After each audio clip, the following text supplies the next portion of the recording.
Assalamualaikum warahmatullahi wabarakatuh. Pada kesempatan kali ini kita akan membahas TPA, tes potensi akademik, yang meliputi kosakata, sinonim, antonim, dan antologi. Estimasi, apakah A. persetujuan lisan, B. penilaian, C. penting, D. keputusan. Estimasi itu adalah penilaian, pendapat, atau perkiraan. Jawabnya adalah B ya. Jadi untuk mengidentifikasi kalimat ini ya, estimasi itu kita terjemahkan ke bahasa Inggrisnya dulu ya, estimation. Nah, kalau persetujuan itu bukan ya, lebih ke agreement. Kemudian penting, important, keputusan itu adalah decision. Jadi yang paling tepat adalah yang B, penilaian. Kemudian B, concave, apakah A. cekung pada kedua sisi, B. melengkung keluar, C. biconvex, atau D. terdiri atas dua bilangan. Nah, kita lihat di sini ya, jika kita nggak ngerti artinya ya, sering kita lihat kata biconcave itu adalah untuk cekung atau cembung ya. Jadi jawabannya antara A ya, ini bisa jadi ya, atau juga C, ini bisa jadi, atau mungkin D ya, karena ada kata B ini kan dua ya. Di sini ada A, ini ada kedua sisi, kemudian di sini ada dua bilangan. Nah, berarti yang B ini jelas salah ya.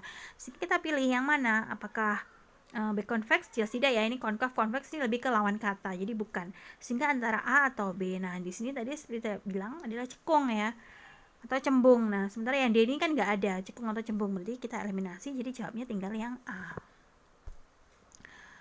Jadi biconcave berarti cekung pada kedua sisinya. Animo, apakah A. bermuatan negatif, B. tidak mempunyai pigmen, C. pandangan umum, atau D. keinginan yang kuat. Nah, biasanya kita mengenal kalimat animo masyarakat. Nah, animo adalah hasrat dan keinginan yang kuat untuk membeli, mengambil, memiliki, dan sebagainya. Sehingga jawabannya yang tepat adalah yang D ya, keinginan yang kuat. Aneroid, apakah A. kehilangan kesadaran, B. penyerbukan oleh angin, C. tidak menggunakan cairan, D. bintang anggota tata surya. Aneroid berarti tanpa menggunakan cairan, sehingga jawabannya adalah C. tidak menggunakan cairan. Hipokrit, apakah A. orang yang suka berpura-pura, B. sesuatu yang dianggap benar, C. orang yang tinggi martabatnya, atau D. respon terhadap obat-obatan. Nah, hipokrit ini diambil dari bahasa Inggris ya, hipokrit. Nah, itu artinya adalah orang yang suka berpura-pura atau orang yang munafik. Jadi jawabnya adalah A. Proposisi, apakah A. perimbangan, B. kata depan, C. rancangan usulan, D. intonasi bahasa. Nah, proposisi adalah berarti rancangan usulan, sehingga jawabnya adalah C.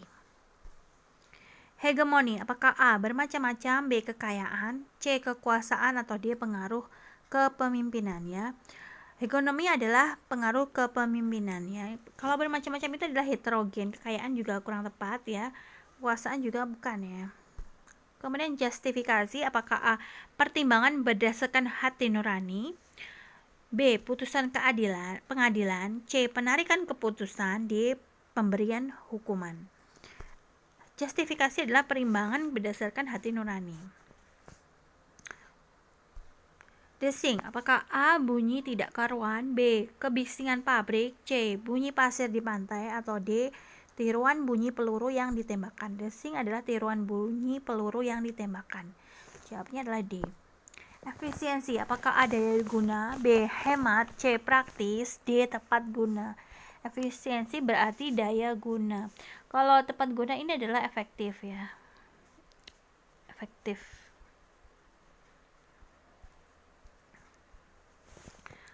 Oke, inspeksi, apakah A. penyelidikan suatu perkara, B. penilaian suatu pekerjaan, C. pengobatan, D. pemeriksaan dengan seksama. Inspeksi itu adalah inspection ya, yang artinya pemeriksaan dengan seksama, itu yang D. Kalau penyelidikan itu adalah investigasi, penilaian itu evaluasi. Kemudian lipid, apakah A. bentuk lipatan, B. zat lemak, C. tertumpuk, atau D. terlipat ganda. Lipid itu artinya adalah zat lemak, yaitu B ya. Apakah tapis? A. pancang, B. susunan, C. penyaring, D. perbatasan. Tapis adalah alat digunakan dari kain dan sebagainya untuk memisahkan benda cair dari benda padat, pencemar, atau endapan untuk memisahkan benda padat yang berbeda ukurannya. Jadi di sini alat yang pada kain ya untuk memisahkan. Berarti yang mana? Yaitu ya C ya, penyaring. Tapis. Menung, apakah A. prinsip, B. perhiasan, C. diam, D. tafakur. Ya, menung berarti diam sambil berpikir dalam ya. Kita biasanya kata termenung.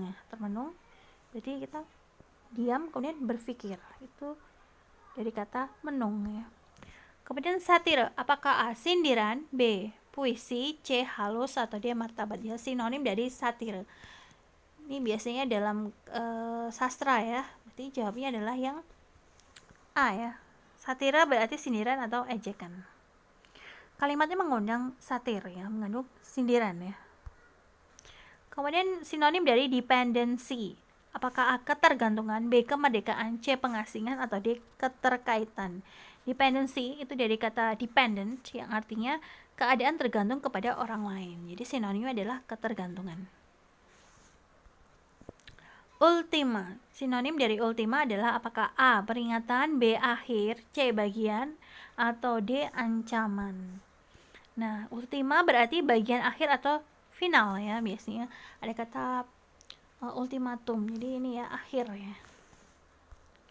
Kemudian acuan, sinonim dari acuan apakah A. rujukan, B. pegangan, C. pedoman, atau D. pemacu. Acuan itu adalah rujukan. Kemudian sumbang, apakah A. tak selaras, B. tak seimbang, C. tak sinkron, atau D. tak serasi. Sinonim dari kata sumbang. Sumbang itu sinonimnya adalah tak selaras ya, suaranya sumbang, jadi tidak selaras dengan yang lain.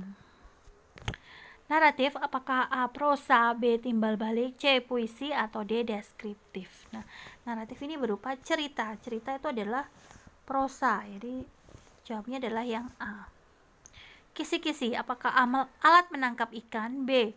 tabel, C. alat hitung, D. terali. Nah, kisi-kisi sinonimnya adalah terali ya.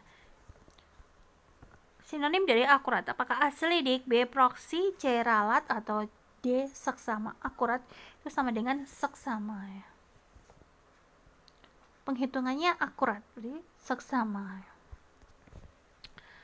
Antonim dari sumir, apakah A. nadir, B. panjang, C. perpecahan, D. mandiri. Sumir berarti singkat, pendek, atau ringkas, sehingga antonimnya adalah panjang. Antonim dari muskil, apakah A. ringkas, B. sulit, C. mubazir, atau D. mungkin. Muskil berarti amat sukar, sulit, atau pelik ya. Sehingga jawabannya adalah antonim dari sukar, sulit, dan pelik, yaitu ringkas. Antonim dari sanksi, apakah A. yakin, B. bebas, C. tiran, atau D. hukum. Sanksi berarti bimbang atau ragu-ragu. Lawan kata dari bimbang atau ragu-ragu adalah yakin. Antonim dari bruto, apakah A. proksimal, B. ganjil, C. neto, atau D. income. Bruto itu berarti kotor, lawan katanya berarti bersih atau neto ya. Anomali, antonim dari anomali, apakah A. eklektik, B. mapan, C. nisbi, atau D. normal. Anomali berarti ketidaknormalan atau penyimpangan dari normal atau kelainan, sehingga lawan kata dari anomali itu adalah normal.